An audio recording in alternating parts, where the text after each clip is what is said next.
4 people so far. Let me admit them all.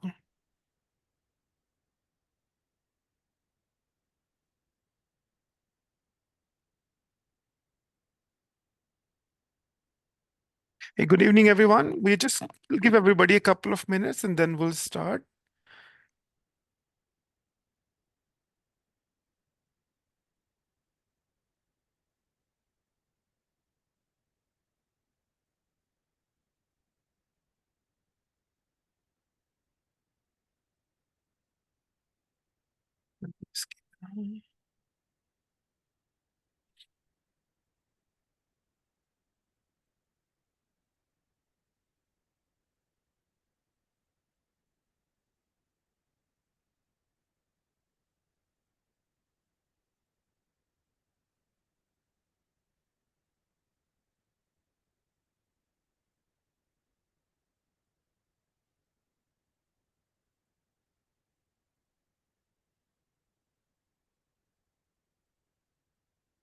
I think it's almost time. Thank you, everyone, for joining. My name is TJ. I'm one of the board members for Friends of Ottawa National Wildlife Refuge. This is, our Seek the Refuge series, and then we have uh, Cameron Cox today, who will talk about, the life lessons from an avid birder. Cameron, is not only uh, like a birder, avid birder for the last 30 years. He has a couple of books, one book that I've really enjoyed reading over the past, like the North American Terns. And then he also is a tour guide, and today he will be talking about his journey of being a birder. Cameron, thank you for doing this session with us, like friends group, we really appreciate your time. And I know you're already sharing your screen, but please feel free to introduce yourself, add anything that I might have missed. And then what we'll do as a housekeeping, we'll do your presentation first, and then at the end we'll leave 10 to 15 minutes for any Q&A, and I'll queue those up for you. Well, that sounds great. Thanks so much for the opportunity to speak, TJ. Okay. It's good to be with people. I am going to get started here. I usually like to start my talks with the fact that I really love birds. There are lots of bird watchers out there, and a lot of us really love birds. There's some people that love the social aspects of bird watching. There are people that love the community, various things like that. But I really love looking at birds, and that's kind of been the guiding principle of my life since I was 13 years old and I discovered birds. So we're just going to go over some of the dumb stuff that I did. We're going to keep this light. We're going to hopefully keep it entertaining. We are going to do questions at the end. Just let me cook for a couple minutes here, and then we'll go into a discussion of anything you guys want to talk about. But we're going to start with this picture of great egret that I took in Florida a while back, and we'll go from there. Yeah, that sounds good. We can see it. Yeah. There we go. All right. So what is a bird bum? A bird bum is it's kind of a loose term. It's something that my friends and I have kind of jokingly thrown around. Basically, in my late teens and my 20s, and then extending into my 30s and occasionally into my 40s, I have been just a traveling bird watcher for hire, essentially. Most of what we're going to discuss is my early 20s. That's me. In the background there, that's my red Jeep that I drove around the country in for quite a few years. That kept on breaking on me, but still managed to somehow make it through. This distinguished gentleman in the bucket hat and long hair is Nick Block, who was one of my coworkers. This car on the left belongs to Michael Redder. Nick Block is now Dr. Nick Block, distinguished professor. And Michael Redder is one of the editors for Birding Magazine and a member of the American Birding Association staff. So they have gone on to bigger and better things, and I'm still more or less bird bumming and guiding around the country and around the world as much as I can.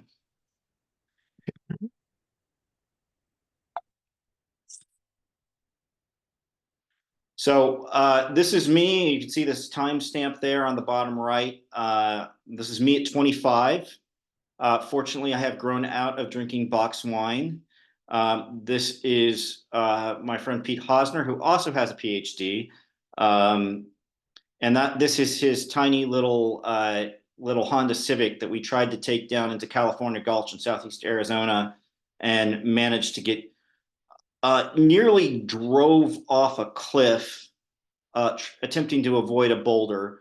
It was not the brightest thing in the world to try to take a Honda Civic into California Gulch, at least the California Gulch of 2005.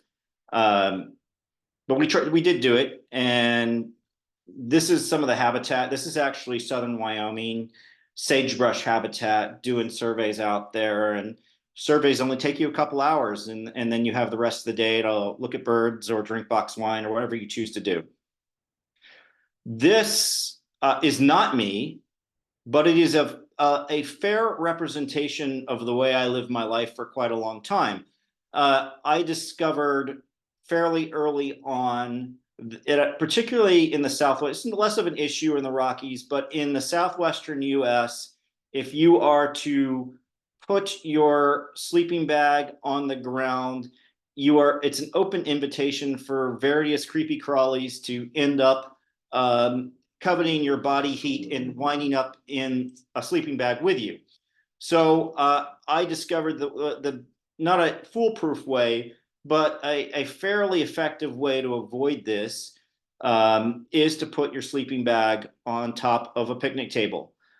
So I have slept on well over 100 picnic tables in my life. I don't know if that's a good thing or bad thing, probably a bad thing, but this has been what I did at that time of a time of my life. When you're camping out, and I was often camping out in the summer times, 100+ days, you get tired of taking down a tent, putting a tent up, taking down a tent, putting up a tent up, because I was frequently working in various areas, and you'd have to drive 50 miles between spots from day to day. So I was all over the place, and I hated carrying a tent with covered in condensation in the back of in these Forest Service roads that were really dusty. So I just mostly stopped using a tent. Yeah. So of course, the most important meal of the day is breakfast. And when I was doing these field jobs, I discovered I've tried various things, but I came to the conclusion that if you are starting a survey at 5 o'clock in the morning, as you often were, that you wanted a quick breakfast, and Quaker oatmeal fit the bill, but not with water. I would just grab 2 packets of this flavored Quaker oatmeal and shake it up real good and just pour it into my mouth and let the saliva provide the liquid needed to Oh. chew it up. This was somebody shared some other sicko shared this idea with me, and I took it and ran with it. Again, not recommended, but when you're 24, 25 years old and you don't want to cook, this was one way to get some level of sustenance without having to do very much work. Lunch, standby classic, peanut butter and honey, not jelly. Jelly needs to be refrigerated or kept cool. And I never bothered with coolers or ice or anything like that. So it was peanut butter and honey all the way. Now I have a exquisite knowledge of chili in cans. Once again, I am not a fancy camper, or certainly wasn't at that time in my life. So no heat was bestowed upon this chili. It was eaten raw out of the can. And I have tried just about every type of canned chili there is. And the stag chili is the only chili that I recommend eating cold out of the can. It's actually not that bad. It's pretty good. or at least 24-year-old me thought so. I have not tried this in about 20 years, so maybe my taste buds may have changed. Oh, yeah. All this ridiculousness gave me access to some of the more stunning things that I have seen in my life. Being up at the crack of dawn, where it was so cold that greater sedge grouse, when they were lecking, they were putting up little plumes of the hot air from their body exploding out of their body, created little plumes of steam. Sandhill cranes with little colts that you could hear. I could hear. I learned on my first season doing bird surveys, you were supposed to do distance estimation for every bird that you heard. And I learned that I was vastly underestimating the distance at which I could hear a sandhill crane. You could hear these things for nearly a kilometer. And so you would hear them bugling, and you know you're getting closer, and you're getting closer, and then eventually you come upon a scene like this. So this right here, for several years, I've done various things all over the country and all over the world, but for several years, kind of in my formative bird bumming years, this was the route that I loved the most. And it started in the spring on the Texas coast. I was frequently competing in the Great Texas Birding Classic.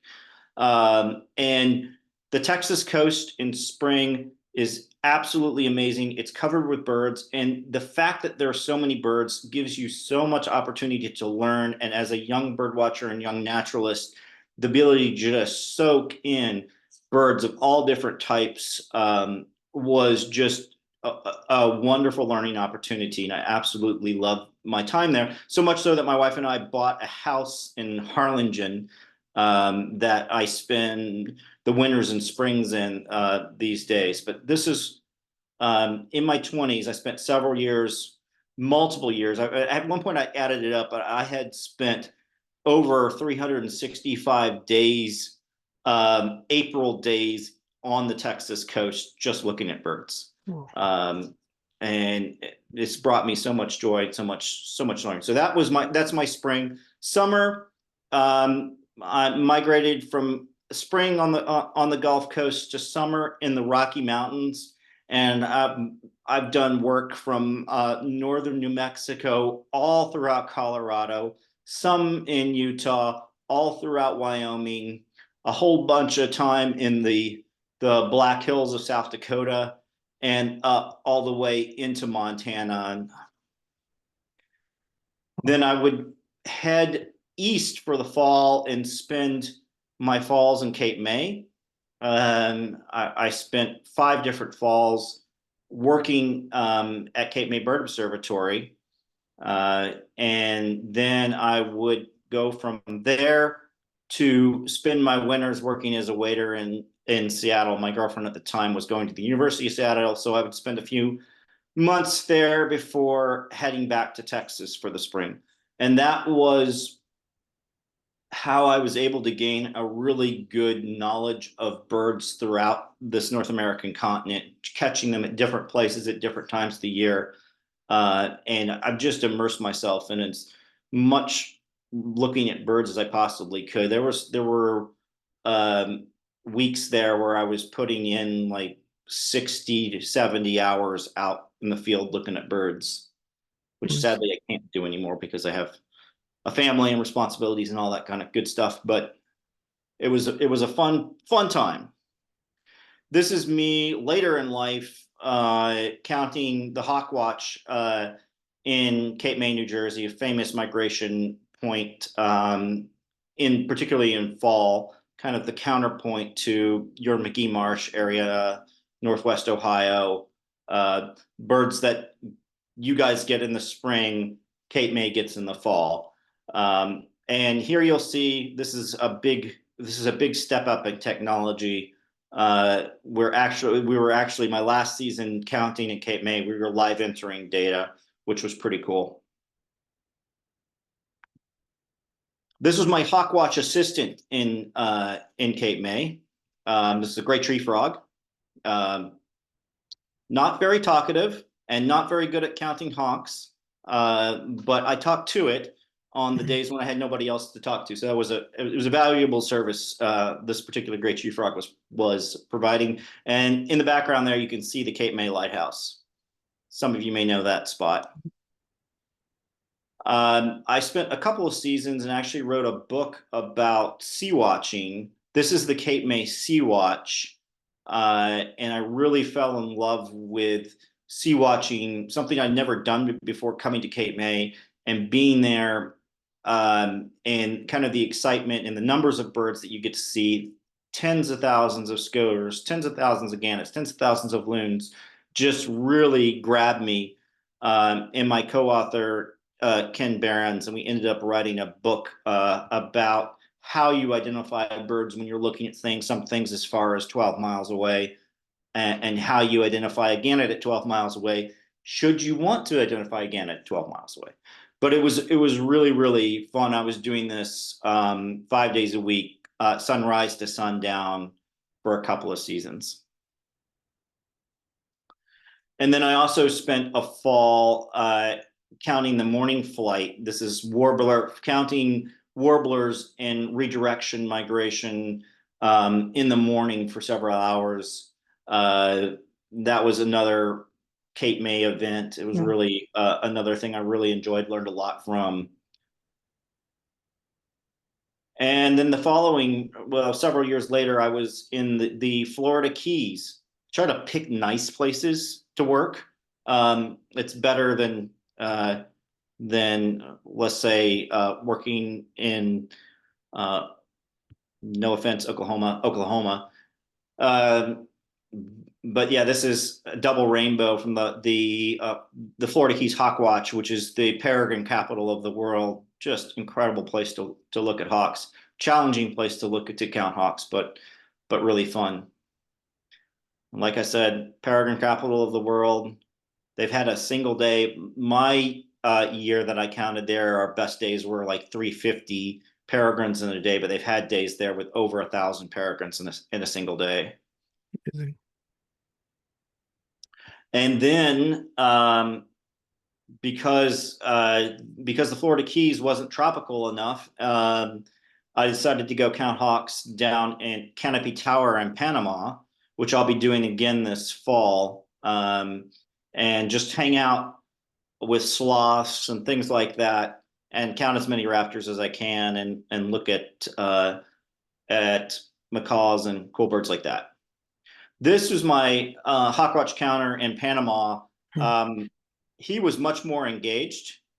I made the mistake of feeding him a banana my first morning, and then I would be counting hawks, and I would feel something tugging at my pants, and it would be this little guy wanting additional bananas. So I made a lifelong friend. Well, this was I was there in 2019, and I'll be going back 5 years later. We'll see if he still remembers me this fall when I'm there.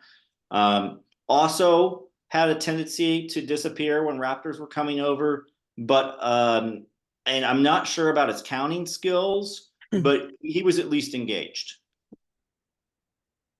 While I was in Panama, I had one of the cooler wildlife experiences that I've ever had in my life. This was 2 days after I accidentally let my camera get flooded and died. I was out on the nearby Pipeline Road, which is one of the most famous places for lowland tropical birds in the world. And I'm looking at some gray neck wood rails, and all of a sudden behind the gray neck wood rails, this ocelot just walks into the road. And I spent about 20 minutes with an ocelot just pacing back and forth in front of me. And this is my best photo I could get with a cell phone. And just crushed, because I would have just absolutely just nailed this ocelot. I had my camera not died 2 days prior, but it's still absolutely incredible experience. On the colder side of things from Panama, I've also spent 3 seasons and over a year on St. Paul Island in the Pribilofs in the middle of the Bering Sea, looking at puffins and red-legged kittiwakes and fun stuff like that, guiding people from all over the world in one of the most amazing wildlife locations in the world. And that was certainly a privilege. I had the tendency to go out with the idea of getting photos of least auklet or parakeet auklet. And I would come back every single day with 800 more photos of tufted puffins. I have Wow. so many tufted puffin photos. If you need tufted puffin photos for anything, I've got extras. And this red-legged kittiwake is one of these birds that, unless you go to the Pribilofs, you're very, very unlikely to ever run across this beauty. And this is one of those creatures that you can see in the field guide. You can say, hey, that looks cool. But when you see it in real life, it's one of those birds that is just better than you could have expected. These red legs are absolutely intense.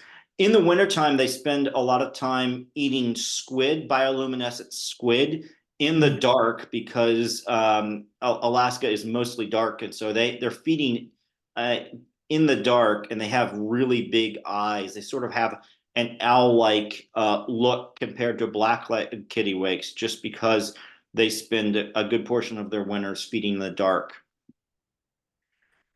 Being a bird bum means you end up spending a concerning amount of time in garbage dumps.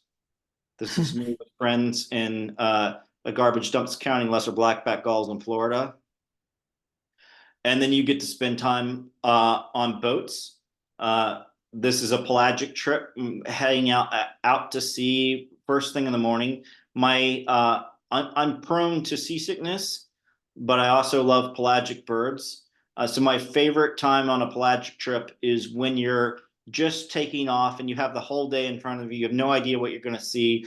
And my second favorite time on a pelagic trip is when you turn back around and you know eventually you're not going to be sick anymore. You're going to eventually get back to land.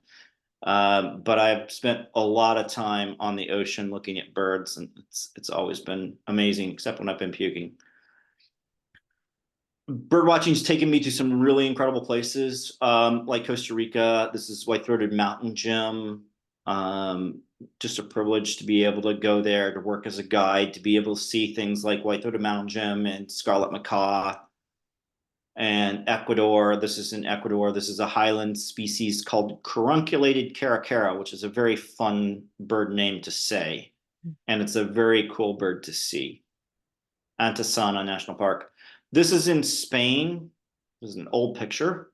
This is great bustard, one of the largest flying birds in the world. Really an incredible species. This is northern royal albatross from New Zealand. This bird hit me in the head with its wings, which I thought was pretty cool. And then my absolute favorite place in the world is northern Alaska. This is from Ukliagvik, also known as Barrow. These king eiders were cooing back and forth. It was just an unbelievable experience. I actually had a tour there at the time, and you had to wade across about 2 feet of icy water, and I was the only one who was trying to get my group to come over and look at these eiders and photograph these eiders, because it was actually a photography tour, and nobody else wanted to wade through the water. But this is the result. These birds are just absolutely incredible. And this, believe it or not, is one of the most common species in the world. These things are so tied to ice that we in the lower 48 just see a fraction of them. There are literally millions of king eiders in the world, Wow. and they're just stunning. I've been lucky enough to do things like photograph bears in Rainbow Falls. Nearly got run down by a bear that was chasing another bear. And I knew I had married Mm. the right person when I wanted to go to Peru for a honeymoon, because I wanted to see these Inca terns, and she wanted to go to Peru for a honeymoon to see oyster catchers, because oyster catchers are her favorite bird, and there's an oyster catcher she'd never seen down there. So we were both happy. Um, in all the travel, all the looking at birds that I've done, I've learned just a few things, not much, but I've learned a few things. And particularly while camping or being out in the wild, one of the things I've learned is it's always best to play nice with the locals. Particularly if this happens to be your local. I've had three mountain lion encounters while I've been out birding. The only time I've ever seen one, the only time I've ever seen one was actually on a Christmas bird count, and we were getting to our territory right at dawn, and one ran right out in front of us on the Olympic Peninsula of Washington State. But while I was working in the Rocky Mountains, I was in Dinosaur National Monument. I was doing a transect, and the transects basically they give you a compass direction, and you just go. You make 15 stops, each 250 meters apart, and you just kind of go. And my transect happened to lead me past this cave, and in front of the cave there were 50 feet of just bones. It was just carpeted with bones. And I knew what was in that cave. And so I very, very, very quietly tiptoed past the cave and went about my business. And then I was camping out in the rain in South Dakota, and there was this. I actually broke out my tent that time because it was raining, and there was a mountain lion that I could not see, but I could hear on the cliff above me that was very unhappy about the rain and spent the evening screaming about it, which does not make for restful sleep. I have been fortunate to see hordes and hordes and hordes and hordes and hordes of elk.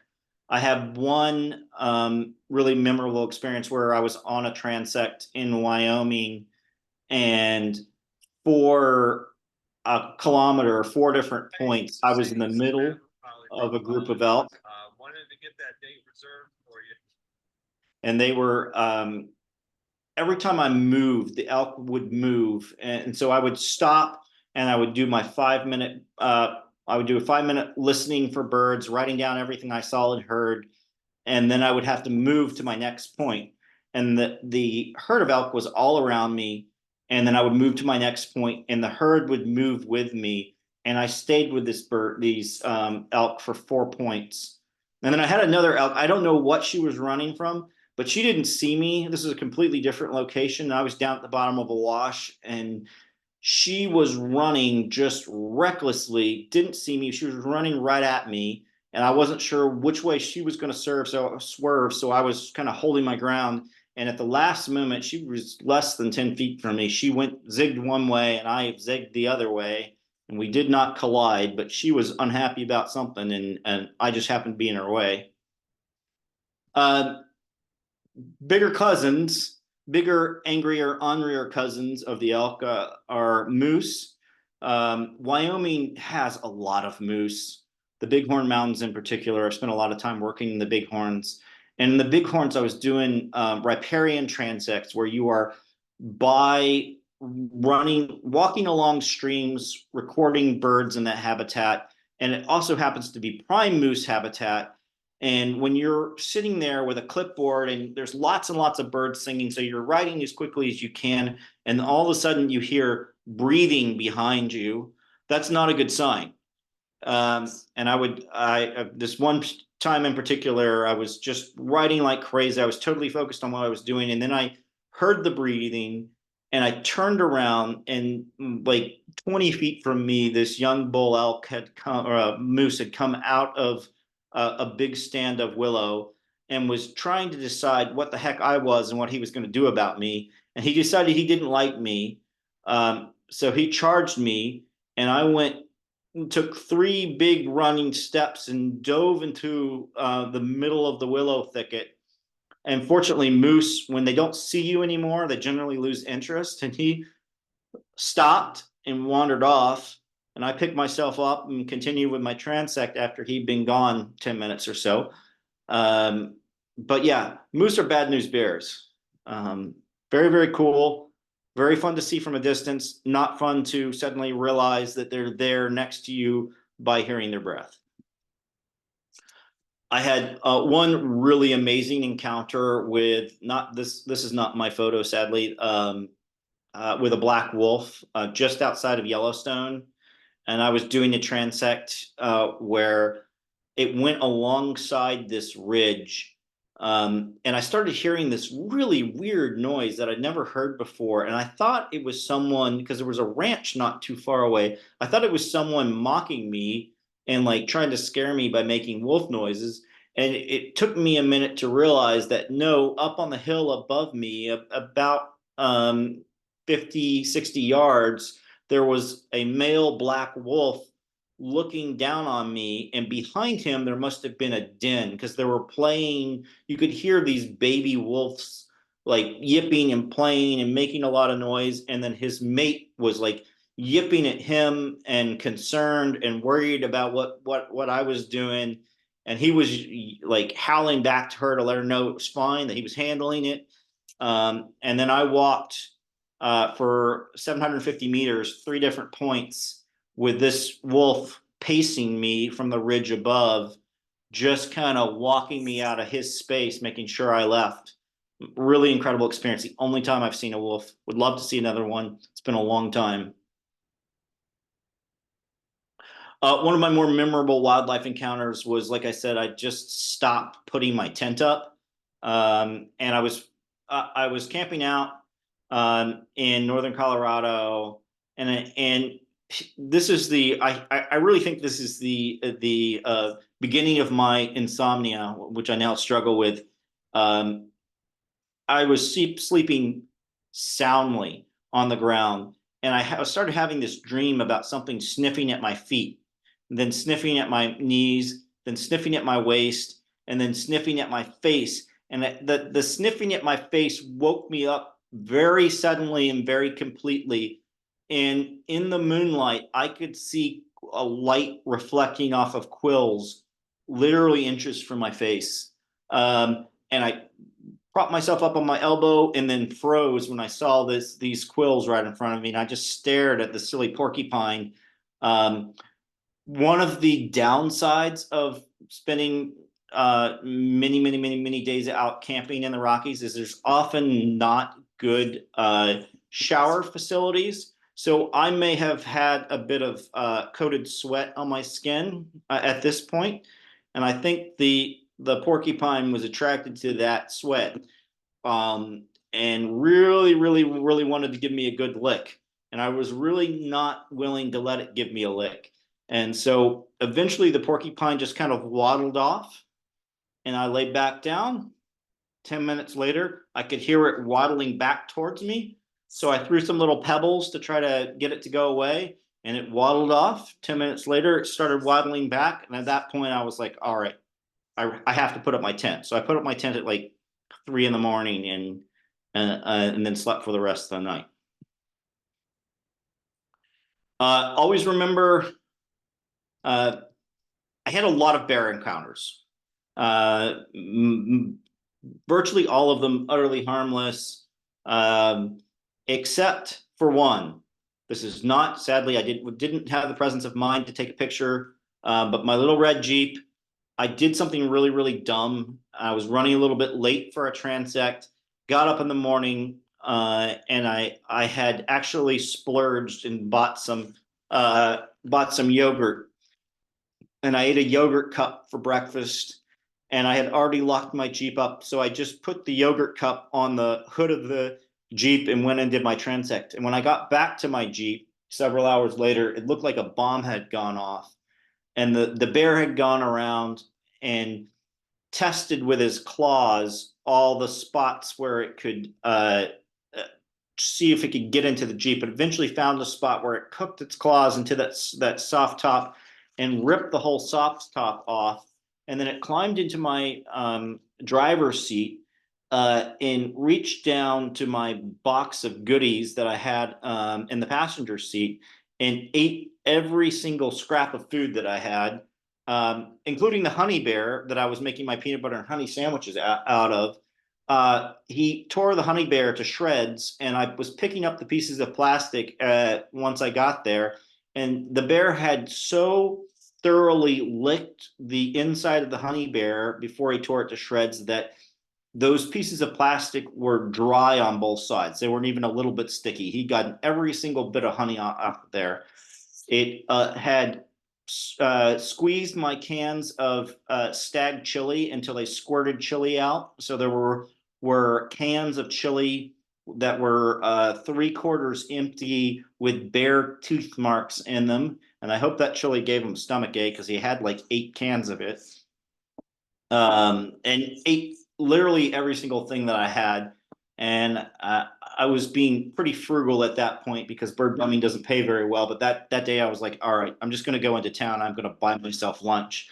So I went in and had lunch, and then I had to go buy supplies again. That was my only really bad bear experience. He also left me a present that was still steaming when I got back to the Jeep. So I know I just missed him. But all of those animal experiences pale in comparison to the most dangerous animal I encountered my entire time out there in the Rockies. This little red squirrel. So the interesting things about these transects that I was doing for Rocky Mountain Bird Observatory was that the amount of rain that you get from year to year, you try to do transects multiple years over and over and over again to get an index for how things change over time. So there's transects that have been done many, many years in a row.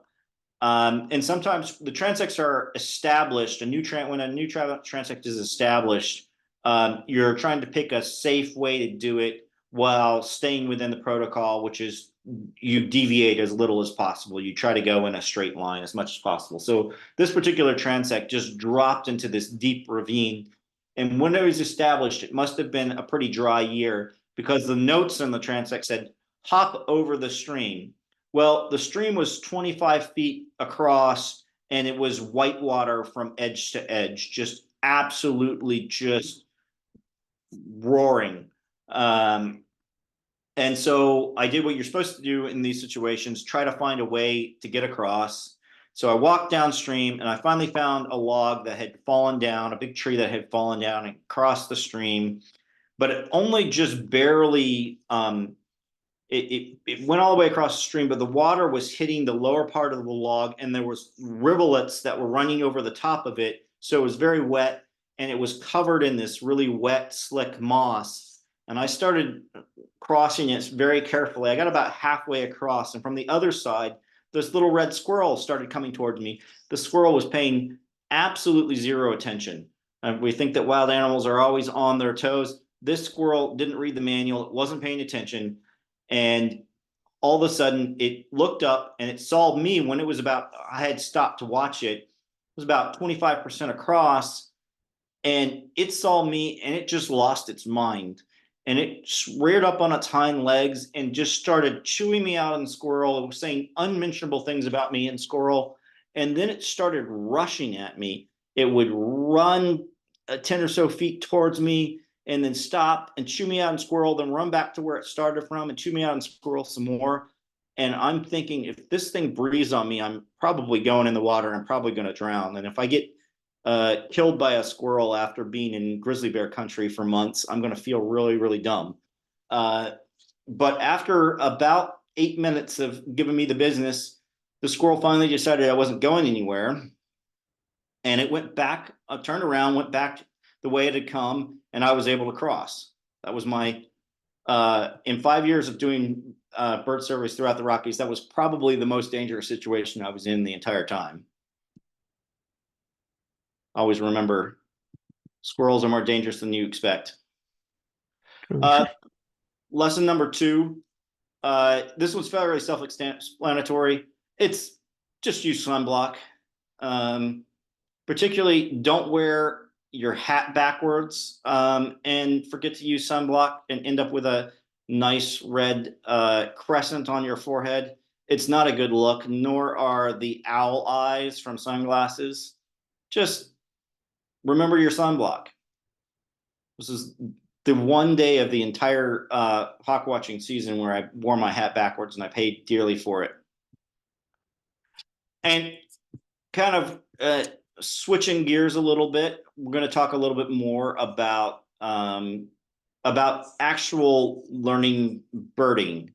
And lesson number 3 is embrace making errors. Everybody makes them. Because I have spent umpteen hours in the field, have made many thousands of errors. And there was a time where I did not, I struggled with kind of facing the fact that I made errors.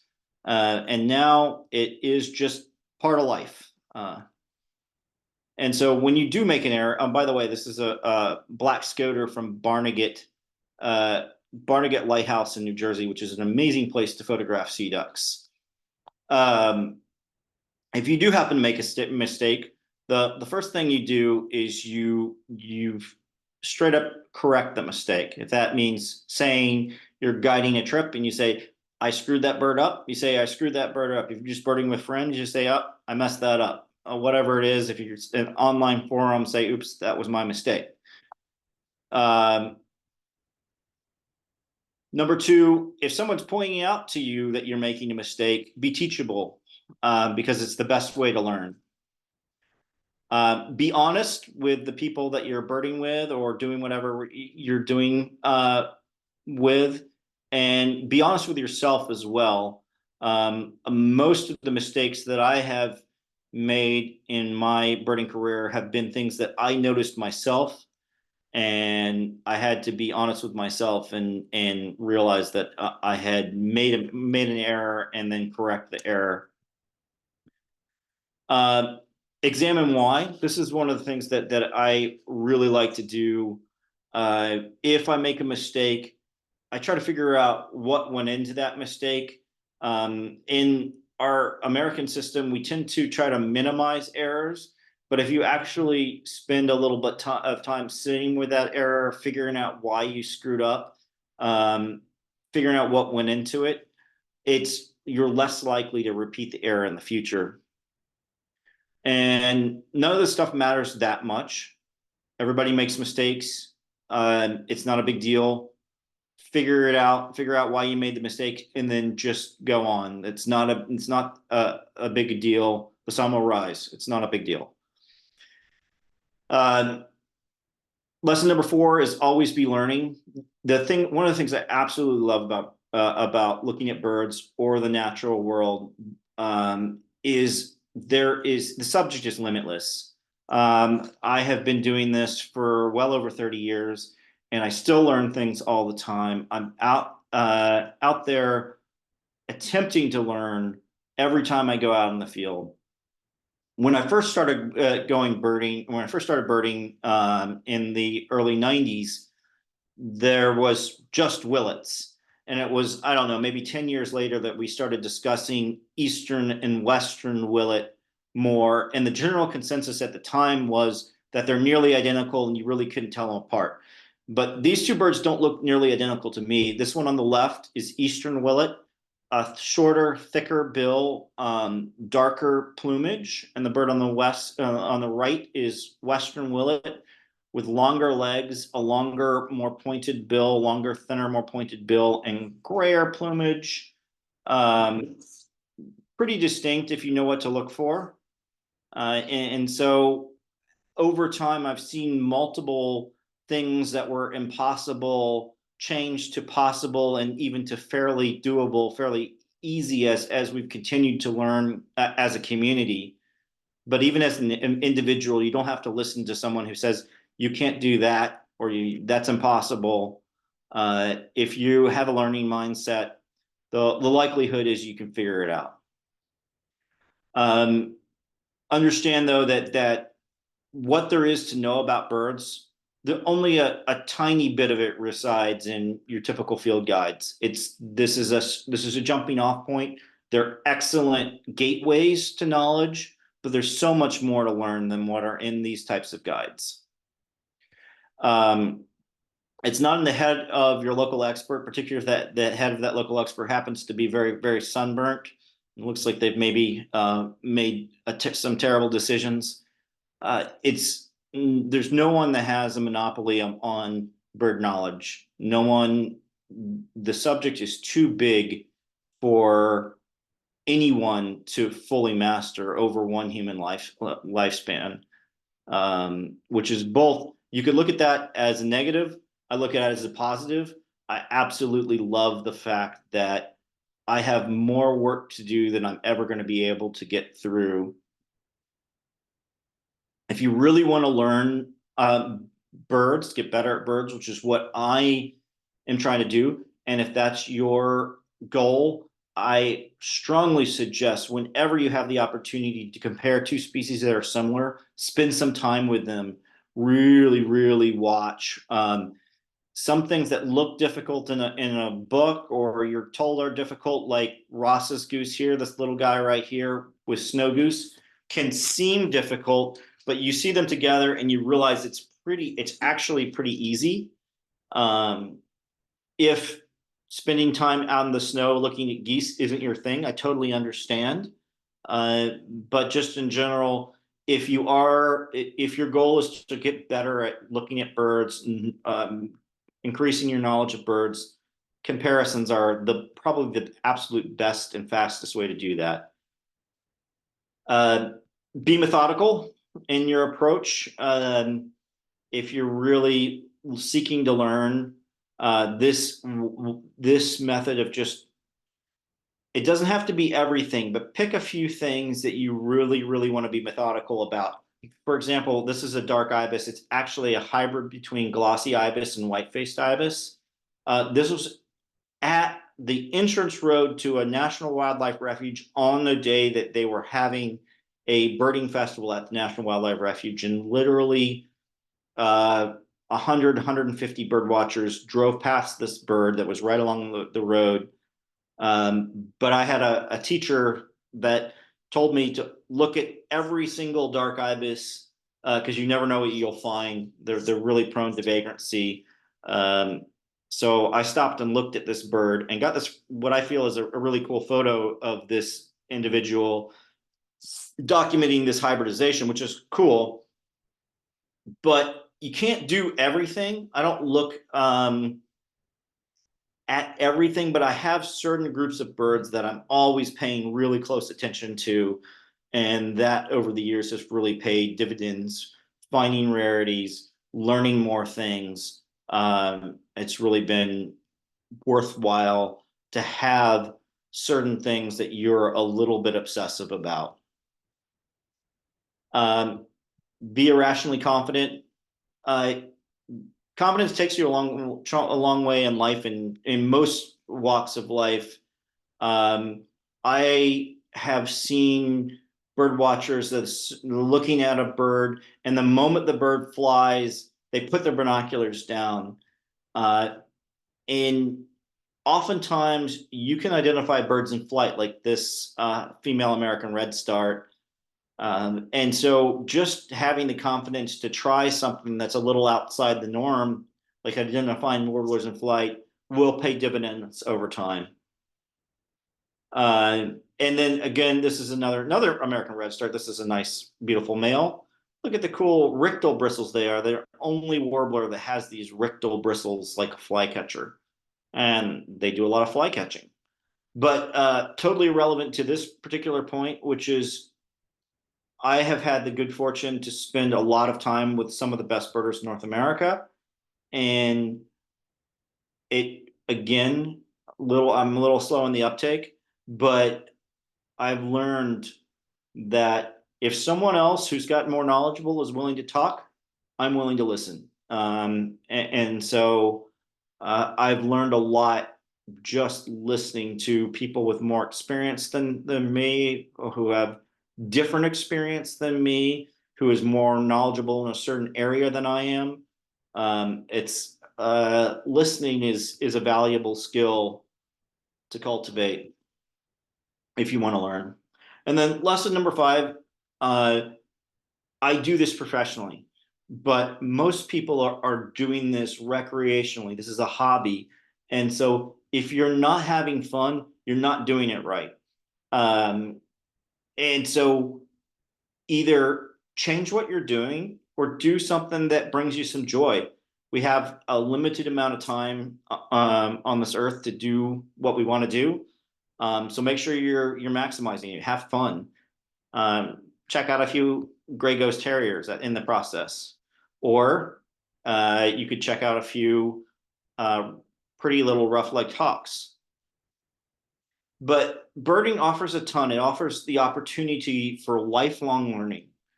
It offers the opportunity to take you to places that you might not go. This is a howler monkey from Costa Rica, and to be eye to eye with this incredible creature was a really it was a moment. It was a powerful moment, and I was there because of birds, but in the process, I had this moment of natural wonder with this really incredible creature. It offers, if you choose, the ability to chase birds. It offers listing. This is a redneck stint from Alaska, a dream bird for most North American birders. It offers travel. It gives you a focal point for your travel. It gives you a reason to travel. And in the process of travel, you learn so much, you see so much, you gain a deeper understanding of the world. It offers, later in my birding career, I picked up photography because I was trying to create images for books and other projects I was working on. And in the process, I picked up a very expensive, obsessive additional hobby that complements birding, but it is in many ways separate from it, but brings me a lot of joy to capture these creatures that I love so much, to show them at their best. And it offers a community of like-minded people who are out there to enjoy what you want to enjoy. It gives you a place. And so you have learning, listing, travel, natural wonder, photography, community, and many other things that are aspects of bird watching. And over the course of my time as a birder, the things on this list that I've gone out in the field have been my motivating factor to go out in the field and look at birds have changed. I'm much less of a lister than I was. I'm much more interested in photography and travel, and I'm always attempting to learn. But my focus has shifted, but there's always something for me, and there is something for you as well. You just have to get out there and discover what it is. There's a place for everyone in this birding community looking at birds. And there's a lot of joy to be found doing it. So this is a bunch of Wimbrel, like to end on a sunset, but we're gonna do, because I'm a guide and I do these types of things to try to be able to go places like Costa Rica. I'm gonna do a 2-minute thing. Here we go. I have a tour coming up in Costa Rica, February 19th through 28th, where we're going to see some really cool animals with some really cool people. Pat O'Donnell, who is the author of the Bird Finding Guide to Costa Rica, is going to be the co-guide. He's setting the whole trip up. And we have one of the best prices you're ever going to see on 10 days in Costa Rica for just under $3,500. All inclusive. Email me if you're interested. We will see cool birds like this red cap manakin and keelbill toucan. I can't wait to hear the keelbill toucans make the coolest little chirpy weird sound. Very cool birds. Also, if you're in the Rio Grande Valley, I spend my January through April there guiding people. So if you're in the Rio Grande Valley and you'd like someone to show you all the cool birds that live there, like this plain chachalaca or green jays or kiskadees or any of the rarities that show up in the valley, I would love to go birding with any of you. And then my tern book came out just under a year ago. This is my co-author, Caddy. Whenever I was really getting into a flow state, she'd bark at the neighbor's dog and screw up my concentration. So she gets co-author on the guide. But this is available just about anywhere. including Amazon, but I recommend you get it from a small bookstore, not from Amazon, or if you want an autographed copy, email me, and I can get one of those sent out to you. And that will do it for me. If we have any questions, I'm happy to take Then them. I think one question has come up, but thank you so much. This one, just hearing somebody else bird, I'm a very recent birder as I was speaking with you. And then, I mean, your adventures are something one dreams of, sometimes. So you look back at them. You've been able to put this slide together. You've seen so many birds, but what has been your like the longest duration that you're out just birding, camping outside? Have you been Um, on weeks or? yeah, I've done a lot of my trips, a lot of my bird survey work was weeks and weeks and weeks at a time. Um, yeah, and I do less of that now. I did a private trip to New Zealand. Hmm, That was 5 weeks. Um, that was really fun. Highly recommend New Zealand. New Zealand's really cool.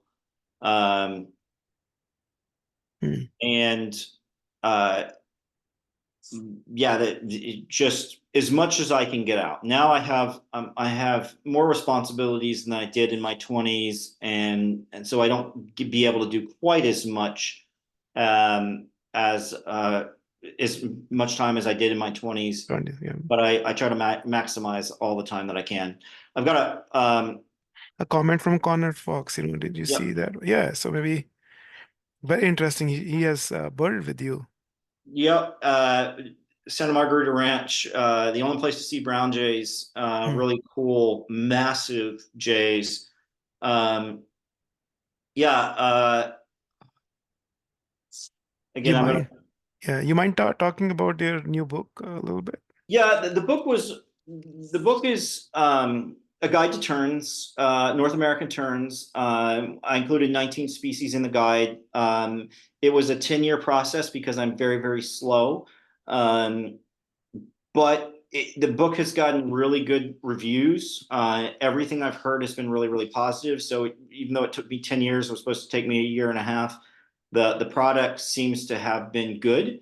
People have enjoyed it.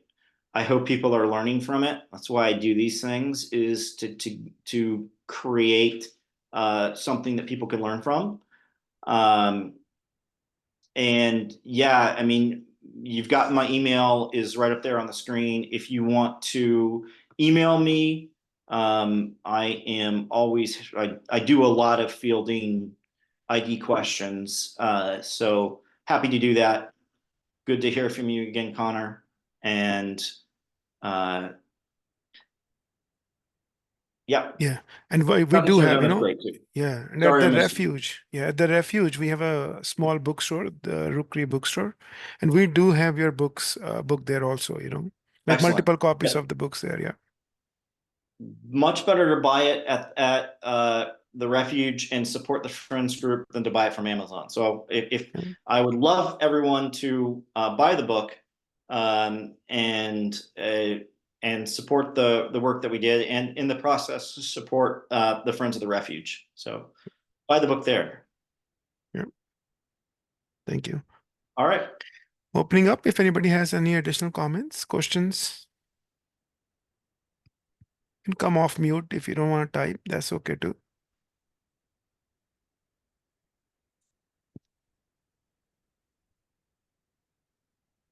All Hey right, there, folks. stranger. Hey, Cameron, this is Claire. We go back about 15 years Yes, back indeed. in Cape May. And I know you talked just about your book.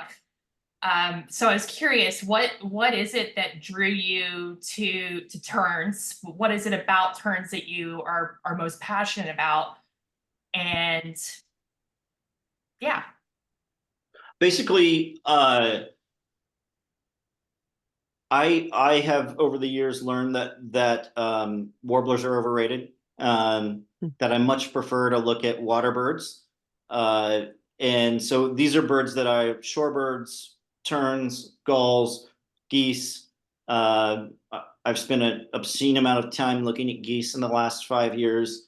I really, really enjoy the challenges that you get from water birds. And Terns was a book that there had not been a book since 1995 on terns. And that book was much more geared toward experts. And I wanted to create something that was more accessible, a little more playful, and address the subject from an American perspective rather than the prior book had been done from a European perspective. So it was a group of birds that I loved, and there was a need, and I saw a need essentially. Thanks for the question, Claire. Good to hear from you. Thanks, Cameron. All right, folks. I appreciate your time this evening. Loved having the opportunity to talk to you. Thanks, TJ, for having me. No, thank you for doing the sessions. We will look for another one, maybe on your book or some other topic that we had discussed. Yeah, absolutely. But friends group, definitely we appreciate everybody's time, and Cameron, especially yours. Thank you for doing this webinar for us. Have a good evening. Good night, everyone. Good night. Thanks so much. Thank you.